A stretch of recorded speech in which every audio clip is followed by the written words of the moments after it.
चलो भाई, आज का जो टॉपिक है यार वो बहुत इम्पोर्टेंट टॉपिक है। ज़रूर देख लेना, नहीं तो एग्ज़ाम में पहुँचने के बाद जिन टपक डम-डम हो जाएगी। ठीक है? अब वहाँ पे वर्ड्स प्रॉब्लम तुम्हारे सामने आके बोलेगी मुझसे पंगा ना लेना। चलो, इम्पोर्टेंट पॉइंट जो भी है, note points for words problem के लिए बहुत सारे लोगों को पता नहीं होता और उनको पता हो जाएगा। देखिए, पहली चीज़, अभी हँसेगा बच्चा, speed equal distance upon time, but exam में जाके रोएगा। ठीक है, ये फार्मूला पता होना चाहिए। स्पीड को हमेशा हम लेट करेंगे वर्ड्स प्रॉब्लम के लिए, let speed equal to X kilometre per hour. Variables आप चेंज कर सकते हो, एक्स की जगह कुछ और भी, लेकिन ये यूनिट सेम रखना। ठीक। दूसरी चीज, एरिया से रिलेटेड क्वेश्चन बनता है। एरिया में ज्यादातर दो चीजें बनती हैं, एक तो बनता है एरिया ऑफ रेक्टेंगल, ठीक है, और दूसरा जो बनता है यार वो बनता है area of square. Area of square, area of rectangle होता है एल इंटू बी। ठीक, तो एल इंटू बी ना लेट करके आप इसमें लेट करेंगे एक्स इंटू वाई। ठीक इसी तरीके से, ठीक है, पेरीमीटर अगर आ जाए वर्ड्स प्रॉब्लम में तो पेरीमीटर को लेट किया जाएगा perimeter of rectangle. Two bracket L plus B होता है, बट आप वर्ड्स प्रॉब्लम में राइट करेंगे two bracket under X plus Y. ठीक है। Area of square side square होता है, तो यहाँ पर आप साइड को साइड स्क्वायर नहीं एक्स के फॉर्म में लेट कर लेना, एक्स स्क्वायर। और पेरीमीटर ऑफ स्क्वायर जो होगा वो होगा 4 इंटू साइड, बट यहाँ पर आप 4 इंटू साइड ना लेकर के 4 इंटू एक्स या 4 इंटू वाई भी लेट कर सकते हो। ठीक है, इसको एक्स स्क्वायर या वाई स्क्वायर भी लेट कर सकते हो। ठीक, कुछ इस तरीके से एरिया को लेट कर लेना है। और आपके पास जो बच रहा है वो बच रहा है जिसको हम लोग कहते हैं, क्या कहते हैं, 2 डिजिट नंबर्स। तो 2 डिजिट नंबर की बात की जाए बेटे तो 2 डिजिट नंबर होगा, 2 डिजिट नंबर, 2 डिजिट नंबर को हमेशा लेट करना है आपको 10x plus Y.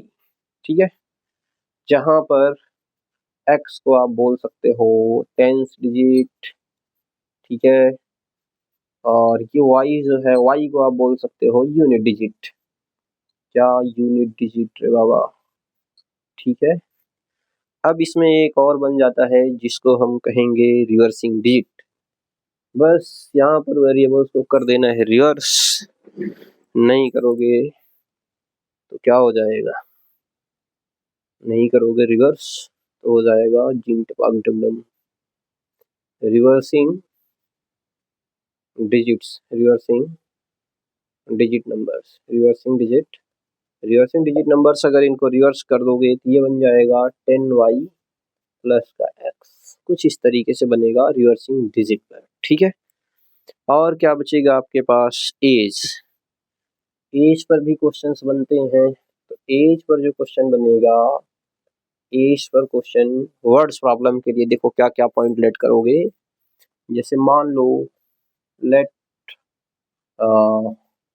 Late age of 1 person, age of 1 person, हमारे पास एक बंदा है, सपोज कर लो खुद को, age of another person, age of another person या अदर पर्सन, ठीक है, दूसरे पर्सन की एज। 2 पर्सन की एज से बनाएगा क्योंकि बेटे ये है pair of linear equation in 2 variables, यहाँ पर 2 वेरिएबल्स होंगे, एक एक्स एक वाई, तो 2 फिनोमिनन जरूर होंगी जिसमें से एक को बनाना होगा एक्स, दूसरे को बनाना होगा वाई।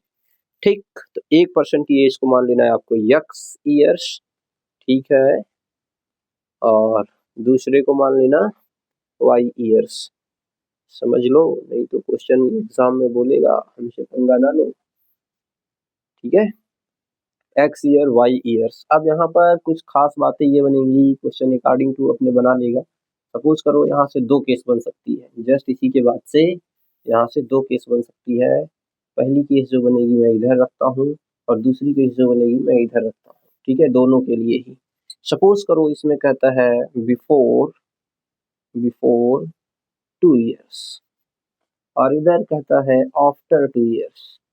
तो आफ्टर और बिफोर में आफ्टर 3 इयर्स ले लो, ठीक। आफ्टर और बिफोर से क्या फर्क पड़ेगा, यहाँ पर बिफोर में एज ऑफ 1% मान लो तुम, एज ऑफ तुम्हारी, ठीक है, age of other person, age of other person, मान लो तुम्हारे बाबू की एज हो गई, कौन सा बाबू, ठीक। एज ऑफ 1%, यहाँ पर 2 इयर्स पहले क्या हो जाएगी, x थी तो 2 वर्ष पहले क्या रही होगी, x से 2 कम यानी x माइनस 2 इयर्स। इधर एज ऑफ अदर पर्सन, इधर बाबू की भी एज कम यानी y माइनस 2 इयर्स। और इधर आफ्टर है तो आफ्टर में बढ़ेगी, इधर हो जाएगा एज ऑफ, ठीक, एज ऑफ, ठीक है, एज ऑफ 1%, इधर हो जाएगा 3 इयर्स का मतलब है x प्लस 3 बढ़ जाएगा, 3 साल बड़ा हो गया बहुत जल्दी।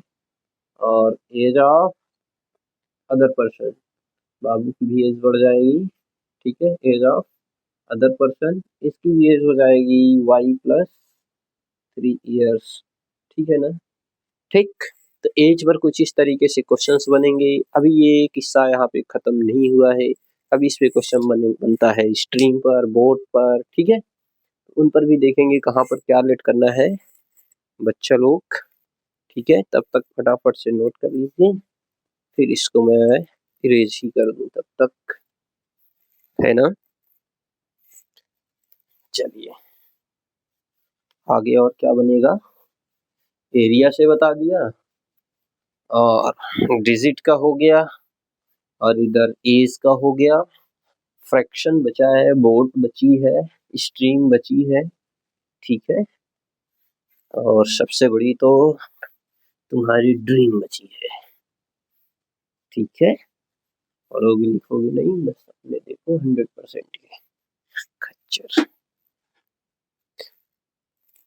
हाँ, आगे वर्ड्स प्रॉब्लम में और क्या बचा यार, ठीक है, कुछ चीजें खास हैं जिसको स्पेशली नोट कर लीजिए, ठीक है। हालांकि आप लोग इसे भी जानते होंगे, ट्रायंगल से रिलेटेड कभी क्वेश्चन बनता है, sum of interior angle, sum of interior angles in a triangle is equal to 180 degree होगा, ठीक है। दूसरी चीज opposite angles, opposite angles of parallelogram, opposite angles of parallelogram are equal, are equal, parallelogram के opposite angles क्या होंगे, equal होंगे, ठीक। यही सेम चीज हो जाती है opposite angles of rhombus are equal, rhombus में भी अपोजिट एंगल्स होते हैं इक्वल। अभी हमारे पास कुछ केसेस बचती हैं इसके अलावा साइक्लिक क्वाड्रिलेटरल की, ठीक है, इसे हम कहेंगे in cyclic quadrilateral, quadrilateral sum of opposite angle, sum of opposite angle is equal to 180 degree. तो बेटे पहले साइक्लिक क्वाड्रिलेटरल जान लो, ऐसा नहीं कि कोई भी क्वाड्रिलेटरल दिखा बस झोंक दो, ठीक है, तो झोंकना नहीं है। साइक्लिक क्वाड्रिलेटरल का मतलब है सर्किल के अंदर क्वाड्रिलेटरल, ठीक है, साइकिल के अंदर क्वाड्रिलेटरल, ठीक। अब सर्किल के अंदर का मतलब ऐसा भी ना हो कि सर्किल की बाउंड्री से डर रहा हो, डरेगा नहीं यार, ये शेर है, बाउंड्रीज को टच करेगा, ठीक है। ये देखो कबड्डी कबड्डी, इधर भी कबड्डी कबड्डी कबड्डी हो गया, 4 विकेट ले लिए ए बी सी डी, ठीक है, 4 विकेट ले लिए और अपोजिट विकेट का सम 180 बना लेगा। कुछ इस तरीके से इसका मतलब ये था, विकेट ए प्लस विकेट सी इक्वल 180 डिग्री, ठीक है, यानी ए प्लस सी का भी सम 180 होगा और बी प्लस डी का भी सम 180 होगा, B plus D sorry, B plus D भी 180 होगा। तो यहाँ से ये पता चल रहा है मैच जो है बराबर हो चुकी है, नहार नजीक, ये बना साइक्लिक क्वाड्रिलेटरल में। बाकी पेरीमीटर आप जान चुके थे, ठीक है। अभी दो चीजें इसमें मोस्ट इम्पॉर्टेंट है जिनको जानना है। वर्ड्स प्रॉब्लम में देखिए इस पे क्वेश्चन बनेगा, हालांकि मैं इस पे क्वेश्चन बताऊंगा, लेकिन पहले इसको देख लीजिए और नोट भी कर लीजिएगा। The fair of suppose the fair of a full ticket, इस पे क्वेश्चन बनता है बेटे। फुल टिकट में बी, क्वेश्चन ही लिख रहा हूँ, ठीक है, मे बी टेकन एज। तो फुल टिकट को जब भी आप लेट करोगे, फेयर का फुल टिकट, तो आप लेट कर लेना x rupees, and the reservation and the reservation and the reservation charges कुछ तो होगा, तो वहां पर आप लेट कर सकते हैं एज वाई रुपीस, यानी रुपीस वाई। सो दैट, अब यहीं पे क्वेश्चन बनता है, so that one full fair, so that यहाँ से बनेगा वन फुल फेयर, पूरे फेयर का, तो यहाँ पर एक्स प्लस वाई हो गया इतना rupees, one half fair, one half fair. One half fair के लिए यहाँ पर जो फुल टिकट का था वन हाफ हो जाएगा, यानी एक्स वाई टू हो जाएगा, बट रिजर्वेशन तो लगेगा ही, ये वाई रहेगा X Y two plus Y rupees. बच्चे यहीं पे कर देते हैं गलती, ठीक है, वन हाफ में वो सोचते हैं कि पूरे का हाफ कर दो, यार पूरे का हाफ नहीं, रिजर्वेशन तो अपनी जगह फिक्स चार्ज होता है, ठीक है, बाकी ये फेयर का हाफ हुआ तो एक्स वाई टू हो गया। अब इसमें टू डिजिट का हमने बता दिया है, बोट पर आ जाते हैं, ठीक है। वैसे भी चल रहा है कुंभ, बोलो नमामि गंगे, नमामि गंगे, हर हर महादेव। आगे जो है speed of boat in still water, in still water equal to X kilometre per hour late कर लेना, ठीक है बेटे। आगे है speed of stream, speed of stream, ये Y kilometre per hour late कर लेना, वेरिएबल्स चेंज भी कर सकते हो। अब बात आएगी यहाँ पर केस बनती है एक डाउन स्ट्रीम की, किसकी, डाउन स्ट्रीम की क्वेश्चन बनती है एक केस, और एक केस बनेगी बेटा अप स्ट्रीम, ठीक है, एक डाउन स्ट्रीम एक अप स्ट्रीम, ये दो केस बनती है। तो यहाँ पर अगर अप स्ट्रीम डाउन स्ट्रीम को समझ लिए तो तुम्हारी ड्रीम हो जाएगी पूरी, अदरवाइज रह जाएगी अधूरी। चलिए डाउन स्ट्रीम की बात करेंगे, तो डाउन स्ट्रीम में हम लेट कर लेंगे X plus Y, speed of boat in downstream X plus Y, speed of boat in upstream X minus Y kilometre per hour, ये लेट कर लेना। ध्यान देना अभी तक का, एक ये टिकट का, एक ये स्पीड का, साइक्लिक क्वाड्रिलेटरल का, ये सारी चीजें इंपॉर्टेंट है बेटे, इसको हल्के में ना लेना, ठीक है, नहीं तो मजा खराब हो जाएगा। चलो एक और खास बात बची है, बातें बड़ी खास है सर। वर्ड्स प्रॉब्लम में क्या है कि कई बार क्वेश्चंस जब बन जाते हैं, यूं रॉकेट की तरह क्वेश्चन निकलता है, क्या कर रहा है, क्या कर रहा है, कुछ समझ नहीं आ रहा है, कहाँ से शुरू करूं। तो पहली चीज ये, जितनी चीजें अभी बता रहा हूँ ना, इन सारी चीजों को नोट डाउन करते चलो और समझते भी चलो, तब जाके तो मजे हैं, ठीक है। नहीं तो एग्जाम के दिन, जिस दिन रिजल्ट आएगा, ऐसा ना हो कि, ठीक है, घर छोड़ना पड़े उस दिन, फिर घर वाले ढूंढे। एक और पॉइंट है, इफ ए पर्सन, इस पर भी क्वेश्चन बनता है बेटा, ये क्वेश्चन ही है समझ लो। इफ ए पर्सन, ठीक है, can do A piece of do a piece of work, do a piece of work in n days, then he will do 1 by n of the